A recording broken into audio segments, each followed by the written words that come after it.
né? Então, de modo geral, eu apresentei para vocês aqui algumas dessas vantagens da gente utilizar a PCR quantitativa no laboratório, né? E por que a gente optou por fazer essa transição no laboratório e por que a gente está vendo tanta gente procurando aprender sobre a análise e aplicar dentro do laboratório, né? Da melhor forma possível. Fico muito contente, tanto que nós já estamos aí na nossa terceira turma, né, desse curso. Então, antes da gente passar, né, para a nossa extração de DNA, que é a primeira etapa do protocolo ali, eu quero explicar para vocês como que funciona a PCR quantitativa e quais que são as diferenças da PCR quantitativa com a convencional, porque isso é uma coisa bastante importante, né? Então, quais que são os princípios básicos aí da PCR e da qPCR? Né? A primeira coisa, nós vamos começar com o significado da PCR. O que é a PCR? É uma reação em cadeia de polimerase, ou reação de polimerase em cadeia, a gente vê dos dois tipos, né, escritos. O que significa isso? Significa que quando a gente está utilizando a técnica de PCR, nós estamos pegando um DNA alvo, e se ele estiver presente na amostra, ele vai se multiplicar, ele vai se amplificar ali, através da reação, né, que a gente está propiciando ali naquele momento. E esse DNA alvo, se ele estiver presente, ele vai ser polimerizado, desculpa, em várias cópias, ao longo de vários ciclos, até que a gente consiga visualizar esse DNA ou em olho nu, quando a gente fala de PCR convencional, ou a máquina consegue capturar a fluorescência desse DNA ali, quando a gente adiciona uma sonda fluorescente, né? Conforme está sendo amplificado esse DNA. Então, qual que é o objetivo da gente aplicar uma PCR? Qual que é o objetivo da gente usar a técnica de PCR dentro do laboratório? É identificar um fragmento de DNA específico em uma amostra. Ou seja, tenho ali a minha amostra, vamos supor que é uma amostra de azospirillum comercial, e eu quero identificar se essa amostra é positiva para azospirillum, e eu também quero identificar, né, quantificar o azospirillum nessa amostra. Então, o que eu vou fazer? Eu vou aplicar essa técnica de PCR para eu identificar o DNA de azospirillum dentro dessa amostra. Então, qual que é o princípio? O princípio é a gente utilizar reagentes específicos para copiar este fragmento de DNA alvo, se ele estiver presente na amostra, em milhares de cópias, até que a gente consiga ver a olho nu na PCR convencional, ou o aparelho de PCR quantitativa consegue detectar esse DNA através de fluorescência. Então, de modo geral, esses são os princípios, né? E quando a gente fala em termos práticos, né? Então, o que a gente faz? A gente utiliza ali no laboratório a PCR para a gente identificar o DNA do biológico. Então, por exemplo, bacilos, tricoderma, Beauveria na amostra e quantificar esse DNA. Então, nós extraímos as células viáveis da amostra, extraímos o DNA e depois passamos para a etapa de PCR para quantificar essas cópias aqui de DNA. Como que nós fazemos isso, né? Tá, beleza, é assim que funciona. Como que a gente faz isso? Nós utilizamos reagentes específicos de PCR quantitativa para reconhecer o DNA do biológico, copiá-lo durante a PCR, para aí a gente poder detectar a presença e quantificar o DNA. Eu trouxe aqui, né, 3 marcas de sistemas de PCR quantitativo que eu já trabalhei, que é a Qiagen, esqueci o nome dessa aqui agora. Ixi, me fugiu o nome aqui. E a Biohat. Também já trabalhei com a Applied, que é um sistema de qPCR bacana. E aí a gente tem esses reagentes específicos. vou chegar lá um pouco mais para frente para a gente falar mais sobre esses reagentes, tá?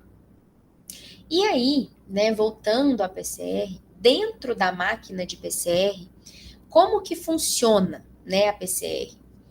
Então, nós inserimos lá num tubinho, nós misturamos ali uma amostra de DNA que eu extraí do meu biológico, do meu bioinsumo, da minha amostra. Então, eu extraí esse DNA, eu purifiquei ele, e eu vou inserir, né, fazer a mistura ali com o mix, o primer específico, vou colocar na máquina de PCR.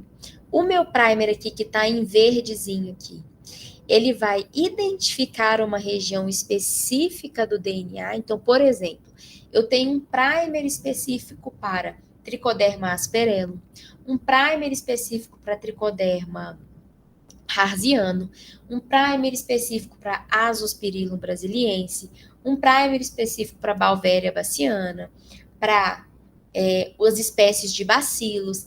Então, eu vou inserir ali na minha reação.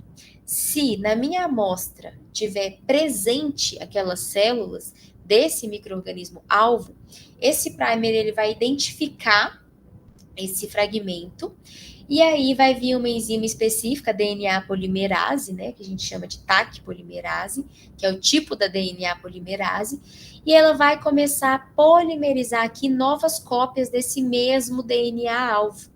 E isso acontece em vários ciclos, né, da PCR. E aí, depois de 40 ciclos, 45, 35, aí vai depender do protocolo que você está usando, a gente tem no final milhares de cópias desse DNA. E aí que o aparelho de PCR quantitativa vai detectando esse aumento ali de DNA, porque a gente também adiciona nessa reação uma sonda fluorescente. Conforme vai aumentando esse número de DNA ali, de cópias, né, de DNA, essa fluorescência vai anelando no DNA e o aparelho vai capturando. E aí, né, quando a gente fala de PCR quantitativa, qual que é o princípio básico aqui que nós temos que levar em consideração, né? Qual que é o objetivo de uma PCR quantitativa? Além de identificar um fragmento de DNA específico, a gente também consegue acompanhar as cópias, aumentando ao longo dos ciclos da PCR, usando essas sondas fluorescentes, né? E qual que é a pergunta principal quando a gente está fazendo o controle de qualidade do bioinsumo? Quantas cópias desse fragmento de DNA do biológico que eu tenho na minha amostra? Então, quando eu estou realizando o controle de qualidade por biologia molecular, a pergunta que eu estou fazendo para minha amostra, né, é quantas cópias desse fragmento de DNA que eu tenho nessa amostra, uma vez que nós vamos considerar esse número de cópias o número de células, certo? Então, qual que é a diferença entre PCR convencional e PCR quantitativa e por que que nós não utilizamos PCR convencional para fazer controle de qualidade de bioinsumos, né? A PCR convencional, ela é uma técnica que consegue apenas identificar a presença de um fragmento. Então, se eu for utilizar a PCR convencional no laboratório, a resposta que eu vou obter é: essa amostra é positiva para azospirillum, essa amostra é positiva para tricoderma, essa amostra é positiva para bacilos púmilos. Então, eu consigo identificar presença e ausência. E aí eu trouxe aqui um exemplo, né, de como a gente vê o resultado de uma PCR convencional quando a gente faz o que a gente chama de geodiagarose dentro do laboratório. Então, nós temos aqui marcadores, que são marcadores de tamanho, de fragmentos de DNA. Aqui são os pocinhos. Aqui eu tenho um controle positivo de Beauveria. Aqui eu tenho uma amostra que eu queria ver se tinha Beauveria mesmo. Aqui é a amostra que eu também queria ver. E essa amostra aqui foi negativa, tá vendo? Então, ausência de banda. Então, a PCR convencional, ela só consegue me responder positivo, negativo, certo? E já a PCR quantitativa, além dela identificar essa presença, ela copia o DNA, né? e ela é a técnica utilizada para quantificar o DNA de uma amostra. Então, a gente consegue quantificar ali, ó, quantas cópias desse DNA, que eu vou considerar aí em número de células, eu tenho nessa minha amostra, correto? Então, né, qual que é o princípio ali, então, para a gente fixar esse conceito para vocês entenderem, tá? Qual que é o princípio da quantificação de micro-organismos por PCR quantitativa? Então, além da gente detectar a presença do DNA do micro-organismo alvo, a gente obtém as respostas de quantas cópias de DNA do micro-organismo eu tenho na reação. Assim, nós conseguimos extrapolar as cópias de DNA para o número de células em 1 ml, 1 grama de produto, da minha amostra. Então, funciona dessa forma, né? Essa pergunta que nós vamos fazer.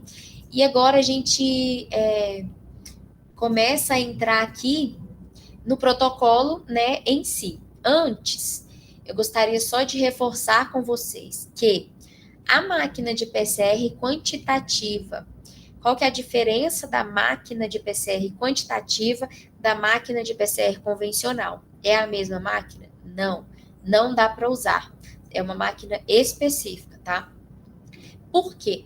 Porque a máquina de PCR quantitativa, ela tem um sistema de capturação de fluorescência, então ela consegue capturar a fluorescência que nós adicionamos ali na nossa mistura, no nosso protocolo, tá? Que é emitida ao longo da reação da PCR, conforme os ciclos acontecem. E aí é essa fluorescência, são esses valores, esses níveis de fluorescência que a gente usa para quantificar o DNA. Nós vamos falar isso passo a passo para vocês compreenderem, tá? Mas esse é um detalhe importante, não é a mesma máquina. E por quê? Por causa desse sistema de captura de fluorescência, tá? E aí, pessoal, para quem tem interesse em começar a trabalhar com PCR quantitativa, quer entender como que funciona, quer entender o que é nessa fluorescência, os princípios dessa técnica, eu deixo aqui como indicação esse artigo base, tá? Ele é um artigo base, ele é de 2009, mas ele é um artigo que, para todo mundo que está começando a trabalhar com PCR quantitativa, eu indico a leitura, grifar, traduzir, entender mesmo, porque ele vem com uma base muito bacana. Eu tenho outros materiais para compartilhar com vocês, inclusive eu vou compartilhar, né, amanhã, no final do módulo 2, todos esses materiais, mas esse daqui é um artigo base que eu indico aí de leitura para quem for começar a trabalhar com PCR quantitativa, porque ele explica detalhadamente, a fundo, como que funciona, os princípios, quais são os principais cuidados que a gente tem que ter no laboratório, né, e tudo mais. E aí, vamos começar agora, né, com o protocolo em si. Então, nós dividimos o protocolo em bloco 1, 2 e 3, tá? A gente hoje vai falar do bloco 1, amanhã nós finalizamos com o bloco 2 e com o bloco 3. O que é o bloco 1? O bloco 1 é a primeira etapa do controle de qualidade. É quando nós fazemos, primeiro, a seleção das células viáveis da amostra e depois a extração do DNA total dessas células, tá?